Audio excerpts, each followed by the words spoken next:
WhatsApp guys, welcome back once again. So दोस्तों, आज की कहानी जो एक्सप्लेन करने जा रहे हैं उसका नाम है ब्रेवमिन। तो समय चल रहा है 1989 का। जगह है पेंसिल्वानिया का एक छोटा सा टाउन, जहाँ पे हम ग्राहम नाम के आदमी को टाउन में घूमते हुए देखते हैं, जो अपनी पुरानी कार से चक्कर लगा रहा था किसी बच्चे की तलाश में।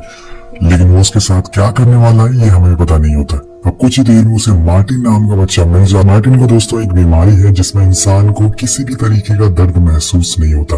वहीं घर के अंदर हम उसकी माँ को देखते हैं, जो एक नई केयर टेकर से बात कर रही होती है कि उसे कैसे संभालना है। इसके बाद जब वो बाहर आकर उसे चेक करती है तो वहाँ पर मार्टिन उसे नहीं दिखता। अब ये देखकर वो पूरी तरह से पागल हो जाती है, क्योंकि मार्टिन के अलावा उसका इस दुनिया में कोई भी नहीं था। वहीं हम ग्राहम को देखते हैं, जो मार्टिन को एक अबैंडन घर में लेकर जाता है, जहाँ हम एक यंग लड़की को काफी बुरी हालत में देखते हैं, जिसे ग्राहम ने पहले ही बंदी बनाया हुआ था। अब वो उस लड़की को मार्टिन के सामने ही चाकू से बड़ी बेरहमी से मार डालता है, जिसे देखकर वो छोटा बच्चा इतना डर जाता है कि उस जगह से बाहर भाग जाता है। अब ग्राहम उसे वापस खींच कर अंदर लाता है। तो दोस्तों, ये कहानी का इंट्रो होता है। अब सीन शिफ्ट होता है 5 साल बाद, जहां हम एलिसन नाम की लड़की को देखते हैं, जिसकी मॉम डैड की कुछ दिन पहले एक्सीडेंट में मौत हो गई है, जिस वजह से वो अपने अंकल जॉनथन के पास रहने के लिए आई है। उसके अंकल अपनी वाइफ एलेक्स और अपनी बेटी विंडी के साथ यहाँ बहुत समय से रह रहे। वो लोग एलिसन का काफी अच्छे से वेलकम करते हैं, ताकि उसे अपनी मॉम डैड की कमी ना खले। वहीं दूसरी तरफ हम एक टीनेजर गर्ल को कैफे में काम करते हुए देखते हैं। अब उसकी शिफ्ट खत्म होने के बाद वो घर के लिए निकल रही होती है, लेकिन तभी ग्राहम अपनी कार उसके पीछे लगा देता है। अब उस लड़की के बार बार कहने पर भी वो कार को नहीं हटाता, इसकी वजह से उसे उतर कर उसके पास जाना ही पड़ता है। पर यहाँ वो गलती कर देती है, क्योंकि जब तक वो कार में थी वो सेफ थी। वो जैसे ही कार से उतरती है, ग्राहम उसे न उठा लेता है और जाकर उसी घर में हुक से टांग देता है, जैसे कि वो कोई जानवर हो। अब यहाँ पहली बार उस घर के बाहर लगे बोर्ड को देखते हैं, जो असल में एक फार्म था, जो पहले ग्राहम के डैड चलाया करते थे, पर अब यहाँ वो कुछ उल्टा ही काम करता फिर रहा है। नेक्स्ट डे मॉर्निंग में हम नोटिस करते हैं कि उसके पास और भी लड़कियां हैं जिसे ग्राहम ने मारा है, पर ऐसा वो क्यों कर रहा है ये आपको थोड़ी देर में पता चल जाएगा। सीन कट होता है एलिसन पर, जो मॉर्निंग वॉक कर रही थी और कुछ ही देर बाद वो अबैंडन फार्म के बाहर से होकर गुजरती है, तो उसे उसकी विंडो पर मार्टिन खड़ा हुआ मिलता है। उसे देखकर रुक जाती है कि आखिर ये बच्चा इस कबाड़ में क्या कर रहा है, लेकिन बाद में उसे इग्नोर करके आगे बढ़ जाती है। अब उसके जाने के बाद ग्राहम मार्टिन को हटा लेता है। दरअसल उसका ये हर रोज का रूटीन होता है, ताकि जो भी लोग यहाँ से गुजरे वो मार्टिन को देखकर रुक जाए और वो बड़ी ही आसानी से उसे अपना शिकार बना सके। अब मार्टिन को एक चारे की तरह वो इस्तेमाल कर रहा था। अब एलिसन वॉक करते हुए काफी दूर आ चुकी थी, तो हेडफोन के चक्कर में उसे पीछे आते हुए ट्रक का हॉर्न भी सुनाई नहीं देता, जिससे उसकी जान जाते जाते बचती है। अब अगली पल उसे दूर खड़ा सैम नाम का लड़का उसे देख लेता है, जो उसकी हेल्प के लिए उसके पास आता है। वो अपने घर से काफी दूर आ चुकी थी, तो सैम उसे लिफ्ट के लिए पूछता है। एलिसन पहले सोचती है कि अनजान से लिफ्ट क्यों लेना, पर थोड़ी देर बाद वो उसकी बाइक पर बैठ जाती है। अब रास्ते में उन दोनों में काफी बातें होती है, जिसमें वो अपने मॉम डैड के बारे में भी उसे बताती है कि कैसे उनका एक्सीडेंट हो गया था। यहाँ इन दोनों की दोस्ती हो जाती है और कुछ देर बाद उसका घर आ जाता है, तो वो एलिसन को ड्रॉप करके वहाँ से चला जाता है। लेकिन जॉनथन उसे सैम के साथ देख लेता है, जो कि उसे कुछ खास पसंद नहीं आता।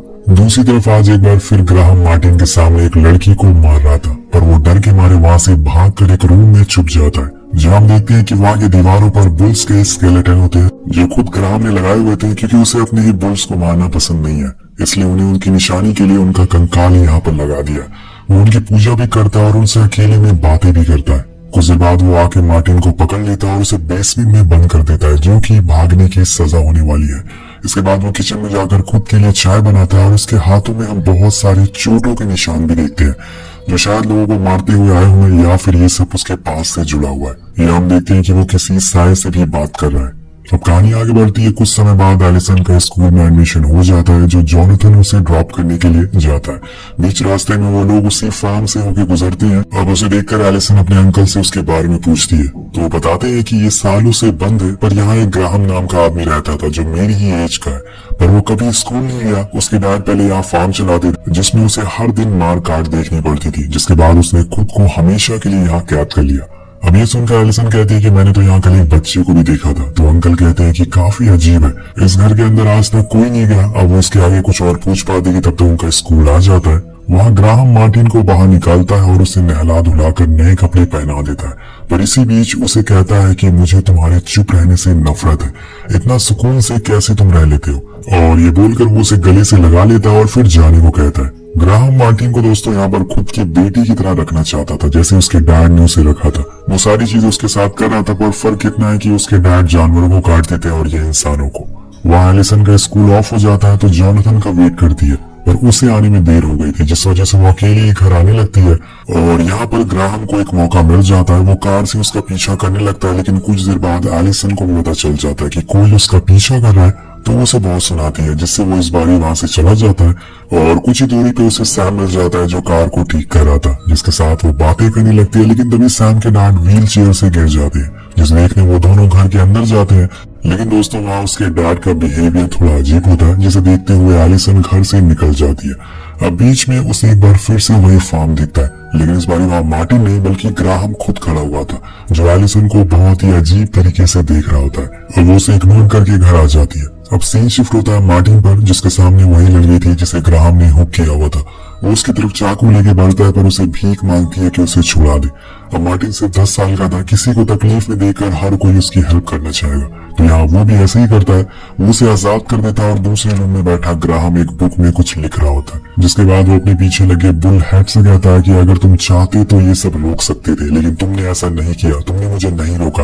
तभी उसे कुछ आवाजें सुनाई देती है, तो वो चेक करने जाता है। वहां पर वो लड़की नहीं थी, वो बाहर जाने का रास्ता ढूंढ रही थी। लेकिन दोस्तों ये फार्म एक भूल भुलैया जैसा होता है। वो वहां फिर आके वो लड़की एक ही जगह आकर अटक जाती है और इसी बीच वहां ग्राहम भी आ जाता है, जिसे देखकर वो छुप जाती है। पर एट द एंड ग्राहम उसे देख लेता है और फिर वो वहां लगे हुक से उसके पैरों पर आर पार कर देता है और आधी जान तो उसकी वहीं निकल जाती है। अब यहाँ वो सारी हदें पार कर देता है। वो उसकी चेन को ले जाकर जलते हुए बर्नर में डाल देता है, जिससे वो लड़की जिंदा ही जलना शुरू हो जाती है। बाहर आकर वो मार्टिन का गला पकड़ लेता है और कहता है कि तुम्हारी वजह से ऐसा हुआ है, अपनी हमदर्दी को दफन कर दो और मजबूत बनो, तुम्हें दुनिया से लड़ना होगा। इसके बाद वो ऊपर जाता है जहाँ पे एक लाश पड़ी हुई थी जिसके ऊपर कपड़ा था। वो उसे कहता है कि ये सब तुम्हारी वजह से हो रहा है, और तभी वो लाश हिलने लगती है, जिससे वो डर जाता है और वहां से चला जाता है। हो सकता है दोस्तों कि ये लाश उसके डैड की हो और उन्होंने उसे ऐसा बना दिया हो बचपन में, जिसके बाद उसने अपने ही डैड को मार दिया और उनकी लाश को यहाँ रख लिया। वो ये आदमी कुछ भी कर सकता है, पर रुकिए, कहानी खत्म नहीं होने वाली, आगे कुछ बहुत ही बड़ा होने वाला है। दूसरी ओर सैम एलिसन को डेट पर लेके जाता है, जिसके बाद वो दोनों थोड़ा क्लोज आने की कोशिश करते हैं। लेकिन तभी वहां पर जॉनथन आकर एलिसन को ले जाता है। उसे कार में ही बहुत सुनाता है कि तुम्हारे डैड ने तुम्हें लेके बहुत बड़े बड़े सपने देखे थे, जिन्हें तुम्हें पूरे करने हैं, लेकिन इन सब फालतू के चक्कर में तुम मत पड़ो, वो लड़का तुम्हारे लिए काबिल नहीं है। लेकिन ये बातें एलिसन को कुछ खास पसंद नहीं आती, इसलिए वो कुछ जवाब नहीं देती। इसके बाद हम देखते हैं कि ग्राहम आज एक बूढ़ी औरत को लेकर आया है। वो इस बारे मार्टिन को कहता है कि तुम इसे मारो, ये कमजोर है। तो वो चाकू नहीं पकड़ता, तो वो उसे औरत के पैर पकड़ने को बोलता है, जिसके बाद ग्राहम खुद उसे मार डालता है। अब वो मार्टिन का मुंह धुलने के लिए उसे वॉशरूम में ले जाता है, तो वहां पर ग्राहम को फिर से एक साया दिखता है, जिसे देखकर वो फिर गुस्सा हो जाता है और कहता है कि ये मेरा घर है, मुझे डराओ मत, यहाँ से निकल जाओ। तो ग्राहम दोस्तों दिमाग से पागल हो चुका है, उसे अजीब अजीब चीजें दिखती है, साए दिखते हैं। वो अपने अंदर के गुस्से को शांत करने के लिए ऐसे काम कर रहा है। वेल कहानी आगे बढ़ती है और अगले दिन स्कूल जाने से पहले एलिसन की आंट उसे कल जॉनथन के बिहेवियर के लिए सॉरी कहती है। वो बताती है कि सैम की मॉम ने खुदकुशी कर ली थी, जिसके बाद वो ही उसे डैड का ख्याल रखता है। अब ये सुनकर एलिसन को बहुत बुरा लगता है, तो वो वॉक पे जाने के समय उसे मिलने जाती है, जहाँ पे वो कल के लिए सैम से माफी मांगती है और उसकी मॉम के बारे में भी बातें करती है। लेकिन तभी उसके डैड वहाँ पहुंच जाते हैं और चिल्लाने लगते हैं और कहते हैं कि तुम मेरी वाइफ के बारे में ऐसा कैसे बोल सकती हो। अब उसके बारे में वो बुरा भला कहने लगते हैं, जिसकी वजह से वो रोते हुए वहाँ बाहर आ जाती है। तो दोस्तों यहाँ पर सैम के डैड थोड़ा मेंटली बीमार हो चुके हैं। जब से सैम की मॉम गई है उन्हें काफी धक्का लगा है।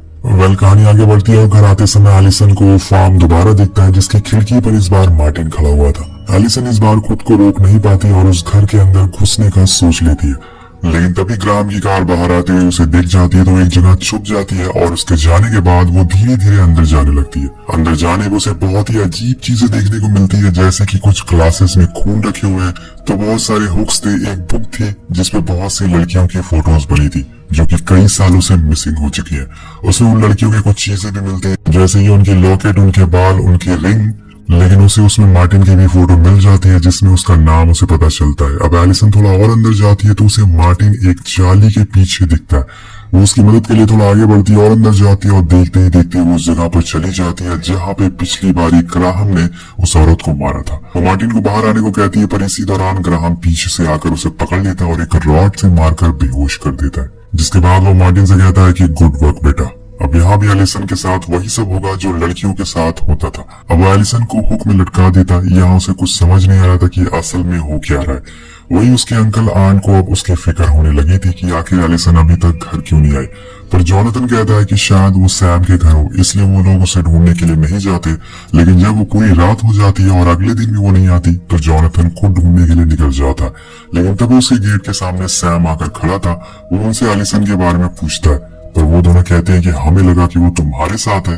तो वो कहता है कि नहीं, हमारी कल रात लड़ाई हो गई थी और वो वहां से चली गई थी। अब यहाँ जोनाथन को गुस्सा आने लगता है तो वो सैम को धक्का देकर खुद कार लेकर निकल जाता है। पर काफी दूर चलने के बाद उसे वो कहीं नहीं दिखती और उसी दौरान उसके दिमाग में वो फार्म वाली बात आती है जिसके बारे में एलिसन उसे कई बार पूछा करती थी। तो उसे लगता है कि शायद वो उस बच्चे के लिए अंदर गई हो जिसके बारे में वो बातें कर रही थी। इसलिए वो फौरन ग्राहम के घर जाता है और एलिसन से उसके बारे में पूछने लगता है। अब उसकी आवाज सुन के एलिसन अंदर से चिल्लाने लगती है, पर वो उसके मुंह पर पट्टी बांध देता है और खिड़की से जोनाथन से कहता है कि यहाँ कोई नहीं है, तुम यहाँ से चले जाओ। लेकिन वो अंदर जाकर चेक करना चाहता था। इसी बीच एलिसन की पट्टी खुल जाती है और वो जोर जोर से चिल्लाती है, अंकल मैं यहाँ पर हूँ। अब जोनाथन को शक हो जाता है, लेकिन वो अंदर आए उससे पहले ही ग्राहम उसे शूट कर देता है और उसे जान से मार देता है। और जिसके बाद अंदर आकर वो एलिसन को बहुत मारता है और उसे घसीटते हुए ले जाकर एक फ्रीजिंग रूम में बंद कर देता है। वहीं बाहर सैम अब एलिसन को ढूंढने के लिए निकल पड़ा था। अब बीच में उसे अंकल जोनाथन की कार मिलती है जो ग्राहम के घर के बाहर खड़ी थी। तो उसे लगता है कि शायद वो यहीं पर हो। अब वो भी उस घर के अंदर जाने लगता है, पर इस बार उसे ग्राहम देख लेता है। वो अंदर जाता है, वही नीचे फ्रीजर में एलिसन को अब ठंड लगना शुरू हो जाती है, पर उसे ज्यादा देर उसे वहाँ रखी हुई अजीब सी चीजों से डर लग रहा था। वहाँ पे कुछ लोगों के शरीर के टुकड़े मौजूद थे और एक तो लड़की की लाश पड़ी हुई थी जो खराब ना हो इसलिए उसे वहाँ रखा गया था। ये सारी चीजें देखकर वो बहुत डर जाती है, लेकिन तब तक नीचे सैम आ चुका था जो कुछ ही देर में वो उस रूम तक और एलिसन को भी देख लेता है। वो फौरन लॉक को खोलने की कोशिश करता है, लेकिन उसके पीछे ग्राहम खड़ा हुआ था जो कि एक कुल्हाड़ी से उसे वहीं मार डालता है। तो बेचारे प्यार के चक्कर में यहाँ पर इसकी भी जान चली गई। अब इन सब के बाद ग्राहम में और ज्यादा पागलपन होना शुरू हो जाता है। जैसे वो ये सब नहीं करना चाहता पर फिर भी कोई उसे ये सब करवा रहा है। वो रूम में जाकर उसी बुल हेड से बातें करने लगता है कि तुम ऐसा क्यों कर रहे हो, मुझे उसकी जरूरत है। इसके बाद वो स्कल को तोड़ देता है, लेकिन हकीकत में नहीं बल्कि इमेजिनेशन में। इसके बाद वो मार्टिन के पास जाता है और गुस्से में उसके हाथों में चाकू घुसा देता है। उसे दर्द तो महसूस होता नहीं, इसलिए वो कुछ खास रिएक्ट नहीं करता। पर यहाँ ग्राहम को मार्टिन की काबिलियत से डर लगने लगा था। उसे लगने लगा था कि मार्टिन उसे बेहतर है, इसलिए वो खुद पर कंट्रोल कर पा रहा है। वो उसे बोलता है कि कहीं जाना मत, मैं बस अभी आता हूँ। वो जोनाथन की बॉडी लेकर अब उसके घर जा रहा है और वहीं एलिसन अब होश में आ चुकी है। वो एक पतली सी रॉड की मदद से टूटे हुए लॉक को खोल लेती है और बाहर आ जाती है। वहां उसे मार्टिन दिखता है। वो फौरन उसके हाथ से चाकू निकालती है और बाहर लेकर भागने लगती है। अब फ्रंट गेट पर एक बुल का स्कल लगा हुआ था जिसे देखकर वो मार्टिन से कहती है कि तुम इसे डर रहे हो ना, लो मैंने इसे गिरा दिया। वो उसे धक्का मारकर अपने घर की तरफ बढ़ने लगती है। वहीं दूसरी तरफ ग्राहम अब आन के पास पहुंच चुका था। उन्हें लग रहा था कि शायद जोनाथन उनकी डोर पर आया हुआ है और इसीलिए वो गेट को खोल देती है, लेकिन वो तो ग्राहम था जो कि उसे देखते ही उसके पीठ में चाकू मार देता है और फिर बाहर से लाकर जोनाथन की बॉडी उसके साइड में लेटा देता है। अब दोनों साथ में मरेंगे आराम से। इसके बाद वो ऊपर वेंडी के रूम में जाता है, पर उसे वो कहती है कि मेरे डॉग को कुछ मत करना। अब ये सुनकर वो थोड़ा इमोशनल हो जाता है और डिसाइड करता है कि वेंडी को नहीं मारे बल्कि वो उसे मार्टिन के साथ ही रखेगा। अब बाहर से एलिसन देख लेती है कि ग्राहम घर के अंदर ही है, इसलिए वो सबसे पहले आन के पास जाती है जो उससे कहती है कि जाकर वेंडी को बचाओ, वो ऊपर है। तो वो फौरन ऊपर जाती है और ग्राहम के पेट में चाकू घुसा देती है, जिससे वो जख्मी होकर वहां से भाग जाता है। तो अब इनके पूरे घर में आग लग चुकी थी, जिसकी वजह से एलिसन को 911 में कॉल लगाना पड़ता है। पर कुछ बोलने से पहले उसके पेट में कोई चाकू घुसा देता है। तो गेस करिए दोस्तों ये कौन था? जी हाँ, ये कोई और नहीं बल्कि मार्टिन होता है। वो बड़ी ही बेरहमी से उसे मार डालता है। अब ग्राहम के साथ रहते हुए मार्टिन को भी हिंसा पसंद आने लगी थी। सीन कट होता है ग्राहम पे जो जाकर अपने डैड की लाश से बात कर रहा होता है कि अब मुझे पता चल रहा है कि वो क्यों भागते थे और धोखा खाना किससे कहते हैं। तभी पीछे से मार्टिन आकर उसका भी काम तमाम कर देता है। अब नेक्स्ट डे जब पुलिस जोनाथन के घर पहुंचती है तो वो पूरी तरह से जल चुका था। कोई भी नहीं बचा था सिवाय उसके डॉग के। दूसरी तरफ सैम के डैड उसी घर में लॉक हो चुके थे। उन्हें लग रहा था कि शायद उनका बेटा वापस आकर उन्हें बाहर निकालेगा, लेकिन वो कभी वापस नहीं आने वाला है। यहाँ पर एक नए चैप्टर की शुरुआत हो चुकी थी, मार्टिन चैप्टर।